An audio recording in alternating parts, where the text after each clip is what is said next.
Ma'am, I can't let you in the cockpit. Security rules. Those words seemed so right at the time. But when the pilot suddenly collapsed at 160 miles per hour during takeoff, with 143 people screaming toward disaster, the flight attendant remembered something terrifying.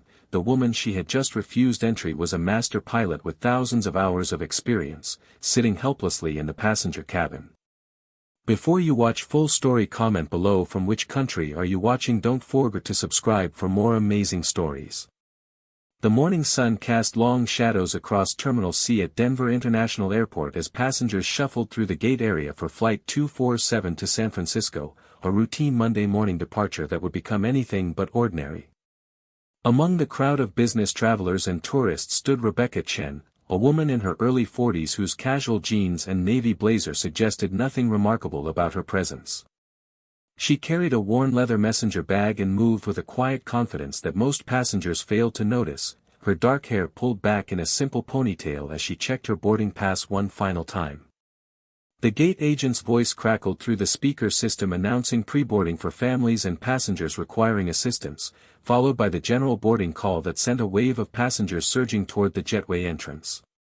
Rebecca waited patiently as the crowd thinned, watching the organized chaos with eyes that had witnessed thousands of such boarding processes from a very different perspective. She had flown this route countless times before, though never quite like this, never as just another passenger in seat 12A with nothing to distinguish her from the dozens of other travelers making their way onto the Boeing 737-800. As she approached the aircraft door, she paused to glance toward the cockpit, visible through the open door where two pilots were running through their pre-flight checks, their movements practiced and methodical as they prepared for departure. For a moment, she considered introducing herself, perhaps mentioning the weather reports she had reviewed that morning showing moderate turbulence over the Rockies, but she dismissed the thought almost immediately, reminding herself that she was traveling as a civilian today, not as a colleague or professional advisor. The lead flight attendant, a woman named Jennifer whose bright smile and crisp uniform suggested years of experience, greeted passengers at the door with practiced warmth. Rebecca returned the smile and started to move past, then hesitated, turning back with a casual expression that masked her internal debate about whether to identify herself. "Excuse me," Rebecca said quietly, keeping her voice low enough that other boarding passengers wouldn't overhear. "I noticed the pilots are still in their pre-flight sequence. I was wondering if I might have a quick word with them about the flight conditions today, just a brief conversation before we push back." Jennifer's smile remained fixed, but her eyes immediately took on a more guarded quality, the subtle shift that every flight attendant learned during post-9/11 security training when evaluating unusual passenger requests. "I appreciate your interest in aviation," Jennifer replied with professional courtesy, her tone friendly but firm, "but I'm afraid cockpit access is strictly prohibited for passengers under federal security regulations." The flight deck remained secured and locked throughout the entire flight with absolutely no exceptions, regardless of the reason for the request. She gestured toward the cabin with an apologetic but inflexible expression. "If you have concerns about weather or flight conditions, I'd be happy to pass along a message to the captain, but direct cockpit access simply isn't possible under any circumstances." Rebecca nodded with understanding, offering no argument or explanation that might complicate the situation, fully aware of the ironclad security protocols that had transformed commercial aviation over the past 2 decades. "Of course, I completely understand," Rebecca said graciously, recognizing that Jennifer was simply following the mandatory procedures that protected every flight. "I wasn't thinking about the security restrictions. No message necessary, thank you." She moved down the aisle toward her seat, aware that several passengers nearby had overheard the brief exchange, their curious glances suggesting they had categorized her as just another aviation enthusiast who didn't comprehend modern security requirements. A man in a business suit 2 rows ahead muttered something to his seatmate about people who watched too many pre-9/11 movies where passengers could wander into cockpits, and Rebecca suppressed a wry smile at the assumption, knowing that her request had indeed been naive given current protocols, regardless of her actual qualifications. As she settled into seat 12A, stowing her bag under the seat in front of her, Rebecca reminded herself why she had chosen anonymity for this trip.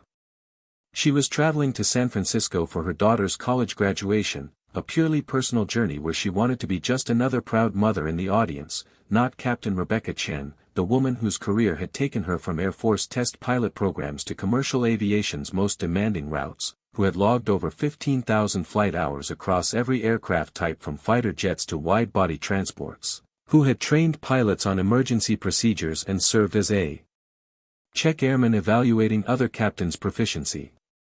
She had deliberately booked this flight under her maiden name and dressed casually to avoid the recognition that often came when airline personnel discovered a fellow pilot traveling in the cabin, the professional courtesy that sometimes resulted in cockpit visits or upgrades that she simply didn't want today. The cabin filled steadily as passengers located their seats, stuffed oversized carry-ons into overhead bins, and settled in for the 2-hour flight. Rebecca watched the familiar pre-departure routine with the trained eye of someone who had orchestrated this dance thousands of times, noting the flight attendants' efficiency as they checked seatbelts and secured the cabin, the way Jennifer moved through the aisle with practiced grace while making final checks before door closure. Through the window, Rebecca could see ground crew members removing chocks from the wheels and disconnecting the jet bridge, the synchronized choreography of departure preparation that happened hundreds of times daily at every major airport. The captain's voice came through the speaker system with the standard welcome announcement, introducing himself as Captain David Morrison with First Officer Sarah Park, noting their flight time of 1 hour and 53 minutes with an on-time arrival expected in San Francisco despite the forecasted headwinds over the Rockies. Rebecca listened to the announcement with professional interest, noting the captain's calm, experienced voice that suggested thousands of hours in command, the kind of voice that reassured nervous passengers and indicated competent leadership. She had no reason to question the crew's qualifications or readiness, no indication that anything about this flight would be anything other than routine. As the engine spooled up and the aircraft pushed back from the gate, she pulled out a book from her bag, determined to disconnect from her professional identity and simply enjoy the flight as a passenger for once, letting someone else handle the responsibilities of command while she relaxed and thought about the upcoming graduation ceremony. The pushback completed smoothly, and the aircraft began its taxi toward runway 34L, joining the queue of departing flights in the steady stream of morning traffic.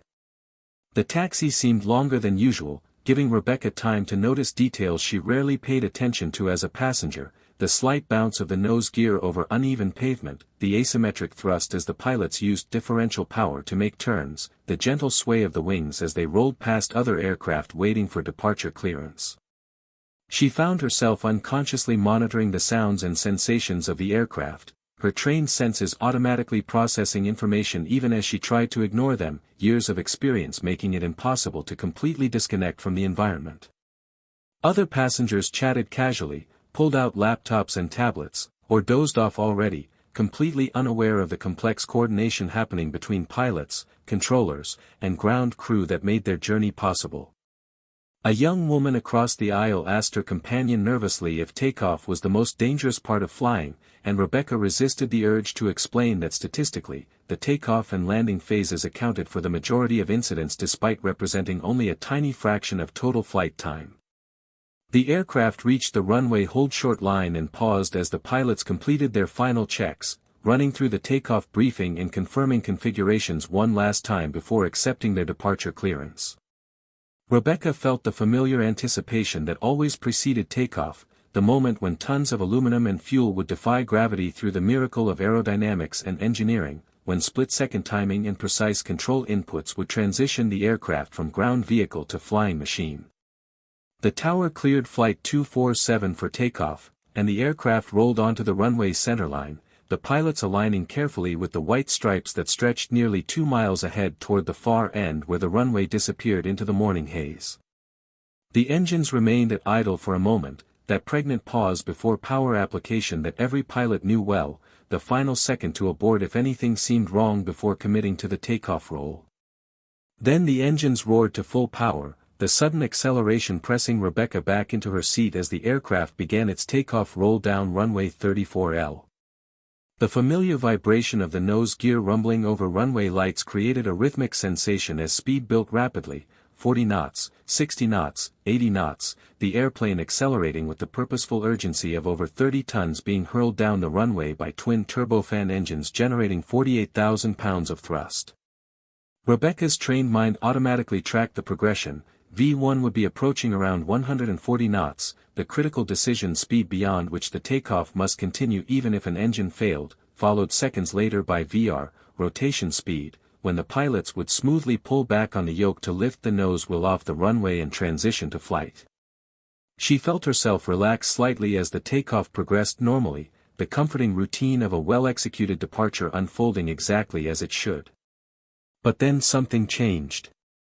Rebecca sensed it before she understood it, a subtle deviation in the aircraft's behavior that triggered alarm bells in her subconscious. The acceleration continued past where rotation should have occurred, the nose wheel still firmly planted on the runway as airspeed built beyond VR, now approaching VR plus 10 knots with the nose still down, the runway rapidly disappearing beneath them as precious distance evaporated. Her body tensed as professional instincts overrode her passenger mindset, recognizing instantly that something was terribly wrong in the cockpit, that the pilots had missed their rotation cue by several critical seconds. Through the window, she could see runway markers flashing past with alarming speed, each white stripe representing another 1,000 feet of runway consumed, the far end approaching where the smooth concrete gave way to rough terrain and approach lights. In the cockpit, First Officer Sarah Park was experiencing a nightmare scenario that no amount of training could fully prepare anyone to handle. Captain Morrison had been reaching for the yoke to initiate rotation when he suddenly gasped, his hand falling away from the controls as his entire body went rigid for a moment before slumping forward against his harness, completely unresponsive. Sarah's mind struggled to process what was happening even as her hands flew to the controls, taking over manually while simultaneously trying to understand why her captain had just collapsed during the most critical phase of flight. They were already 5 knots past rotation speed and still accelerating, committed to the takeoff with insufficient runway remaining to abort, the decision made not by choice but by physics and the impossibility of stopping a fully loaded 737 from this speed. Captain Morrison! Sarah shouted, her voice cracking with panic as she pulled back on the yoke to initiate rotation, later than optimal but still within acceptable parameters if she executed perfectly. The nose wheel lifted off the runway as she brought the aircraft to the proper pitch angle, 10 degrees nose up, the main gear still rolling along the centerline as the wings generated lift. But her mind was fragmenting between multiple simultaneous emergencies, flying the aircraft through a critical takeoff, dealing with an incapacitated captain who might be having a heart attack, communicating the emergency to air traffic control, and managing the overwhelming psychological shock of suddenly being alone in command during the most dangerous phase of flight. Her training screamed at her to fly the aircraft first, maintain precise control through the takeoff and initial climb, but the sight of Captain Morrison slumped unconscious in the left seat kept drawing her attention away from the instruments. The main gear lifted off the runway with less than 2,000 feet remaining, the aircraft transitioning to flight with minimal margin for error as Sarah fought to maintain the correct pitch attitude and airspeed. Her hands trembled on the controls as she raised the landing gear, the hydraulic whine barely audible over the roar of the engines and the hammering of her heart. Denver Tower, Flight 247 Heavy, declaring an emergency, she transmitted, her voice shaking despite her efforts to sound professional. Captain is incapacitated, requesting immediate assistance and priority. Handling. The tower controller's response came back instantly, offering any assistance needed and clearing the flight to climb to 10,000 feet, but Sarah barely processed the words, overwhelmed by the cascade of tasks demanding her attention simultaneously. In the cabin, passengers remained mostly unaware of the crisis unfolding in the cockpit, interpreting the later-than-normal rotation as nothing more than a slightly rough takeoff, perhaps due to the wind conditions or the pilots being cautious with the heavy aircraft. But Rebecca knew better.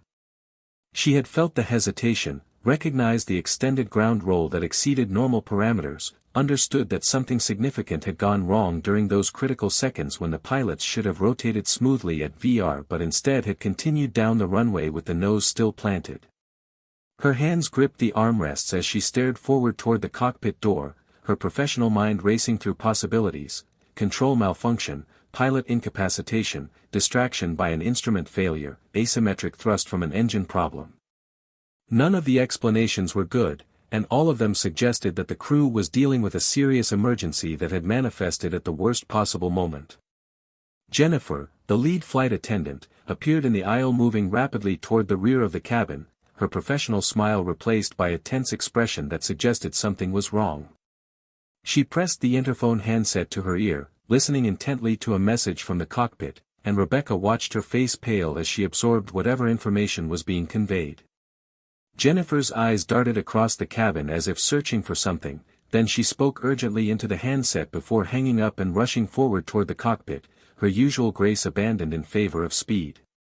Other passengers began noticing her urgency, exchanging worried glances and murmuring questions about whether something was wrong, their casual conversations dying away as anxiety rippled through the cabin. Rebecca unbuckled her seatbelt and stood up, ignoring the fasten seatbelt sign that still illuminated overhead, her instincts telling her that whatever was happening required immediate attention and that standard passenger protocols had just become irrelevant. She moved into the aisle and followed Jennifer toward the front of the cabin, drawing startled looks from nearby passengers who wondered what gave her the authority to violate the seatbelt sign during takeoff. At the forward galley, Jennifer was standing by the cockpit door, using the interphone to communicate with the first officer inside, her face a mask of controlled panic as she absorbed information about the captain's condition and the desperate situation in the cockpit. "I need to get in there," Rebecca said firmly, her voice cutting through Jennifer's concentration with an authority that made the flight attendant turn sharply. "I'm a captain with over 15,000 hours, including 12 years flying 737s. Whatever is happening in that cockpit, I can help." Jennifer's eyes widened with shock and confusion, her mind struggling to reconcile this passenger who had been denied cockpit access 30 minutes earlier with the confident professional now standing before her claiming elite pilot credentials. "The captain collapsed during takeoff," Jennifer said, her voice barely above a whisper, her professional composure cracking under the stress. "He's unconscious, and the first officer is alone trying to fly and handle the emergency.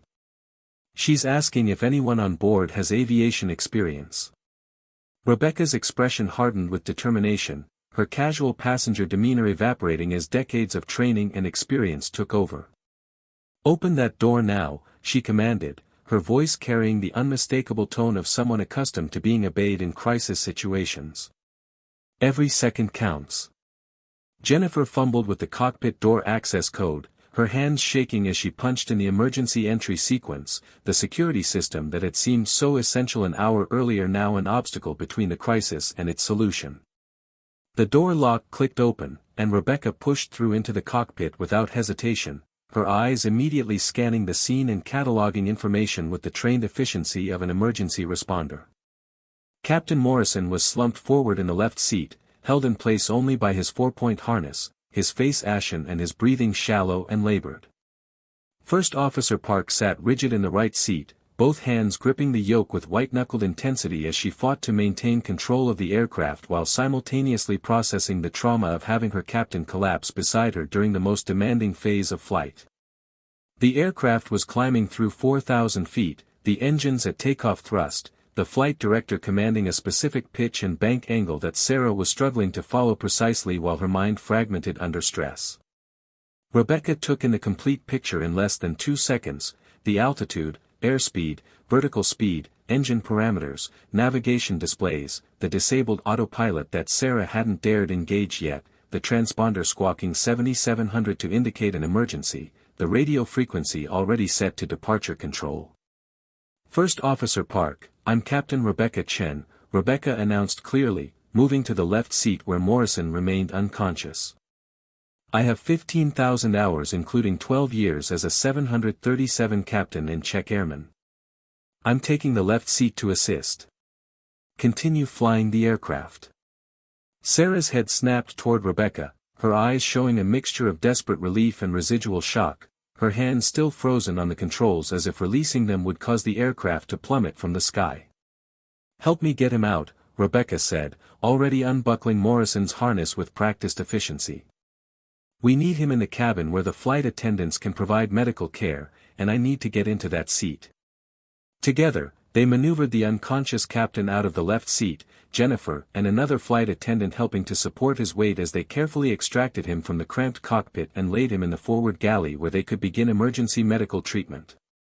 Rebecca slid into the still warm left seat, immediately adjusting it forward to reach the pedals properly, her hands finding the yoke and throttles with the unconscious familiarity of someone who had occupied this exact position thousands of times. She scanned the instruments with trained efficiency, processing altitude, airspeed, vertical speed, heading, engine parameters, and navigation status in a single sweeping glance that told her everything about the aircraft's current state. They were climbing through 6,000 feet at 240 knots, the engine still at takeoff thrust which needed to be reduced to climb thrust, the aircraft properly configured with gear up and flaps retracting to the clean configuration. "Sarah, talk to me," Rebecca said calmly, her voice carrying the steady authority that immediately began to reduce the first officer's panic. "What's your status? Are you able to continue as pilot monitoring, or do you need a moment?" Sarah took a shaky breath, her professional training beginning to reassert itself now that she was no longer alone with the overwhelming responsibility of command. "I can continue," she said, her voice strengthening. "The captain just collapsed at rotation. I rotated late and we barely got off the ground. Everything else has been normal since liftoff. Tower knows we have an emergency, and we're cleared to 10,000. Outstanding job getting us airborne," Rebecca said with genuine appreciation, recognizing that Sarah had executed the most critical flying under impossibly difficult circumstances. "That was the hardest part. Now we're going to work together to stabilize this situation and get everyone safely on the ground. I'm taking control as pilot flying.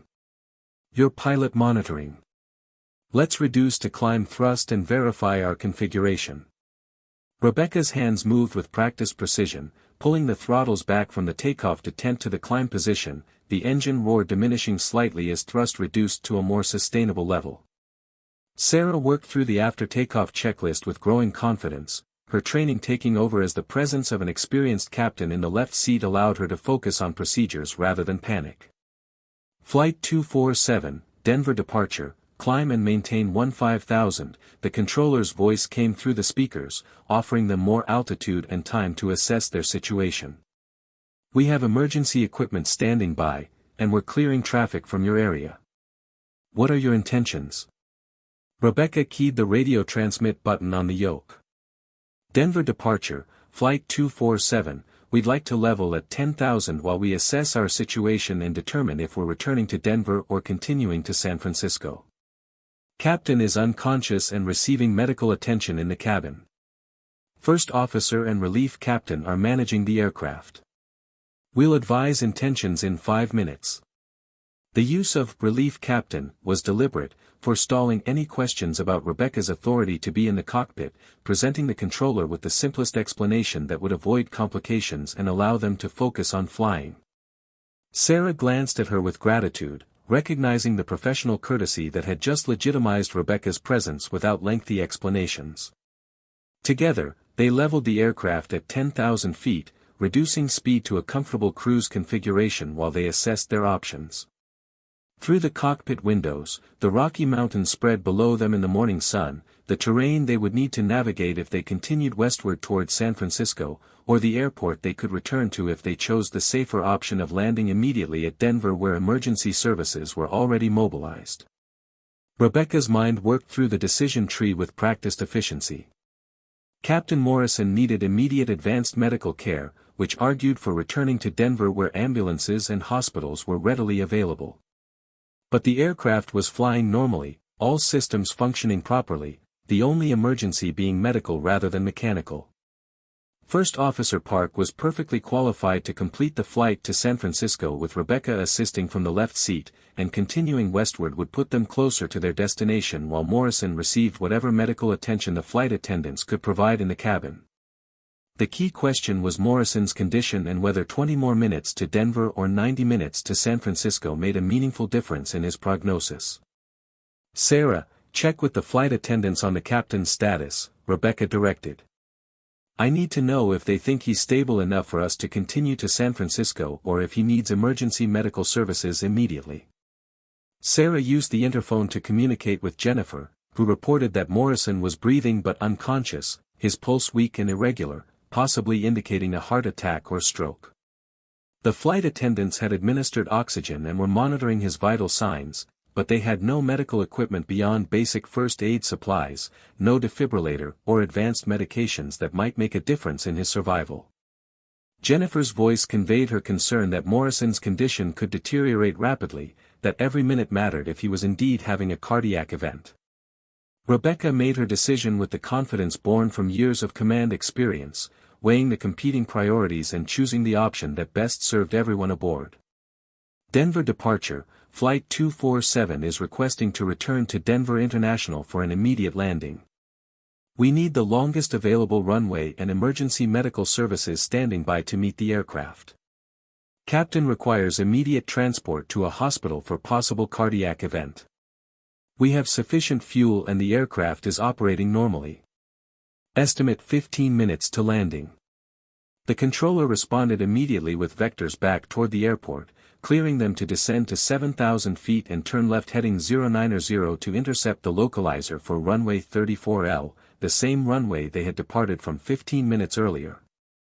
Rebecca flew the aircraft smoothly through the turn, her hands and feet working the controls with the unconscious precision that came from 15,000 hours of experience, while Sarah managed the radios, navigation systems, and checklists with growing confidence. They worked together as a practiced crew despite having never flown together before, their professionalism and training creating an immediate synchronization that allowed them to function effectively under pressure. As they descended back toward Denver, Rebecca allowed herself a moment to reflect on the extraordinary sequence of events that had brought her to this cockpit. An hour earlier, she had been denied access to this same flight deck by security protocols, marked as just another curious passenger who didn't understand modern aviation security.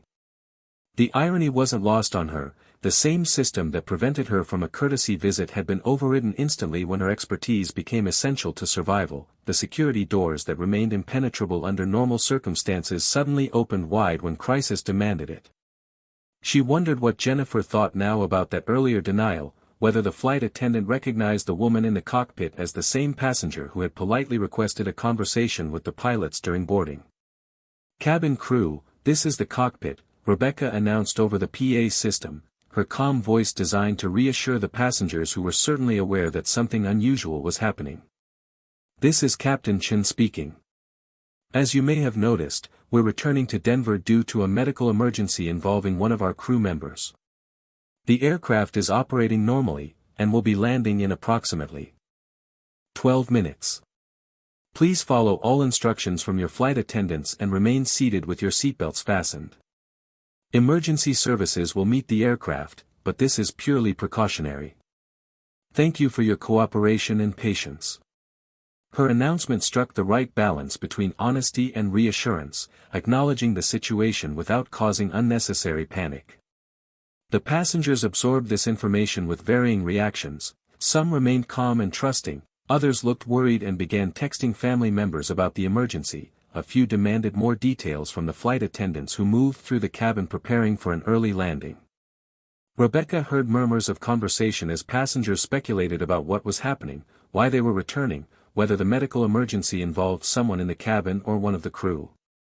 The young woman across the aisle from Rebecca's empty seat asked her companion nervously if this meant something was wrong with the plane, not understanding that medical emergencies and mechanical emergencies were entirely separate categories, that perfectly functioning aircraft returned to airports regularly for non-mechanical reasons. In the cockpit, Rebecca and Sarah worked through the approach preparation with professional efficiency, programming the FMS for the ILS approach to runway 34L, briefing the approach parameters, and coordinating with air traffic control for priority handling. Denver approach vectored them smoothly onto the localizer, giving them a long final approach that would allow for a stable descent and landing without rushing. Flight 247, you're cleared for the ILS runway 34L approach, contact tower on 124.35, the approach controller transmitted, his voice professional but conveying awareness of their emergency status. Sarah switched frequencies and checked in with the tower, who immediately confirmed that emergency services were positioned and ready, that the runway was clear, and that they were cleared to land with priority over all other traffic. Rebecca flew the approach with textbook precision, capturing the glide slope and localizer with smooth control inputs, maintaining the proper descent rate and airspeed as the runway grew larger ahead. Sarah called out altitudes and airspeeds, monitoring systems and providing the backup that made two-pilot operations safer than single-pilot flight, her earlier panic completely replaced by professional competence. At 500 feet, Rebecca called for landing gear down, and Sarah moved the gear lever while monitoring the hydraulic pressure and 3 green lights that confirmed all 3 gear were down and locked.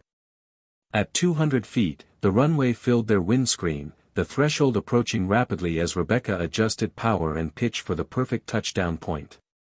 The main gear kissed the runway with barely a squeak, Rebecca's years of experience translating into a landing so smooth that passengers barely felt the transition from flight to ground roll. She deployed the spoilers and applied reverse thrust, the deceleration pressing everyone forward in their seats as the aircraft slowed rapidly. "Nicely done, Captain," Sarah said with genuine admiration, recognizing the skill that had produced such a perfect landing under emergency conditions. Rebecca smiled slightly, acknowledging the compliment while maintaining focus on the rollout, guiding the aircraft off the runway at the first high-speed taxiway and following the ground controller's instructions to taxi to a designated parking area where emergency vehicles were already waiting. As they approached the parking spot, Rebecca could see the assembled emergency services, fire trucks with flashing lights, ambulances with paramedics standing ready, airport operations vehicles, and the usual circus that accompanied any aircraft emergency declaration. She brought the aircraft to a smooth stop and set the parking brake, then began the shutdown procedures while Sarah coordinated with the flight attendants to prepare for Captain Morrison's evacuation. The moment the engine spooled down, paramedics rushed up the jetway stairs that ground crew had positioned at the forward door, their equipment ready to stabilize Morrison and transport him to the hospital. Rebecca remained in the left seat monitoring systems while the medical team worked in the forward galley, ensuring that all aircraft safety protocols were properly executed even as the emergency continued to unfold. She completed the shutdown checklist methodically, noting maintenance items and ensuring that the aircraft was properly configured for ground operations. Through the windscreen, she watched passengers deplaning through a rear door, some looking shaken and others simply annoyed at the delay, none of them aware of how close their routine flight had come to potential disaster during those critical seconds after rotation when First Officer Park had suddenly found herself alone in command during the most dangerous phase of flight. Finally, the paramedics loaded Captain Morrison onto a stretcher and rushed him down the jetway toward the waiting ambulance, their urgent movements suggesting his condition remained serious. Jennifer appeared in the cockpit doorway, her face showing emotional exhaustion mixed with profound relief. "Captain Chen," she said quietly, "I cannot thank you enough for what you did today. If you hadn't been on this flight..." She trailed off, unable or unwilling to complete the thought about what might have happened without Rebecca's intervention. Rebecca stood and faced the flight attendant, seeing her own reflection in Jennifer's eyes, a woman who had been just another passenger an hour earlier, denied cockpit access by proper security protocols, now being thanked for saving everyone aboard. "You did exactly the right thing following those security procedures during boarding," Rebecca said kindly. "Those rules exist for good reasons, and you couldn't have known who I was or that this emergency would happen. What matters is that when the crisis occurred, you remembered me and got me to the cockpit quickly. That kind of thinking under pressure is what saved this flight just as much as anything I did." Sarah emerged from the right seat and extended her hand to Rebecca with genuine warmth. "Captain Chen, I don't know how I can possibly thank you. When Captain Morrison collapsed, I thought..." She stopped, composing herself. "I've never been so scared in my entire life. But the moment you sat down in that left seat, I knew we were going to be okay. The way you took command, the way you flew that approach, the way you made me feel competent instead of panicked, that's what real captains do." Rebecca shook her hand firmly, recognizing in Sarah's eyes the same gratitude and respect that came from being pulled back from the edge of disaster by someone whose expertise and calm made the impossible seem routine. This time, she would remain a passenger throughout the flight, anonymous and content, her services not needed, the pilots doing their jobs with the routine competence that characterized the vast majority of commercial flights. She would arrive in San Francisco, attend the graduation, hug her daughter, and tell the story of why she had been delayed, a story that would seem impossible except for being entirely true. And somewhere in Denver, Captain Morrison would hopefully recover, First Officer Park would process the trauma and emerge as a better pilot, and Flight 247 would become another aviation incident report, another near disaster averted, another reminder that the difference between tragedy and survival often comes down to seconds, skill, and the presence of someone who knows exactly what to do when everything goes wrong. The aircraft lifted off smoothly into the Colorado sky, climbing westward toward San Francisco and carrying Rebecca away from the morning's drama toward the celebration that had been her original destination. She closed her eyes and let herself relax finally, the adrenaline that had sustained her through the emergency slowly fading as her body recognized that the crisis had passed, that she had done everything required of her, that she could finally return to being just another passenger on just another flight. But deep inside, she carried the quiet satisfaction that came from knowing her expertise had mattered when it counted most, that decades of training and experience had converged in 20 minutes of precision flying that saved over 100 lives, that she had been denied access to the cockpit right up until the moment when accessing that cockpit became the only thing standing between survival and potential catastrophe. And in that knowledge, she found validation for every hour spent training, every emergency procedure memorized, every simulation flown, every skill perfected, because when the moment came, she had been ready, and that readiness had made all the difference between the flight that returned safely and the tragedy that never happened because someone who knew exactly what to do was sitting in seat 12A when expertise became survival and anonymity became irrelevant.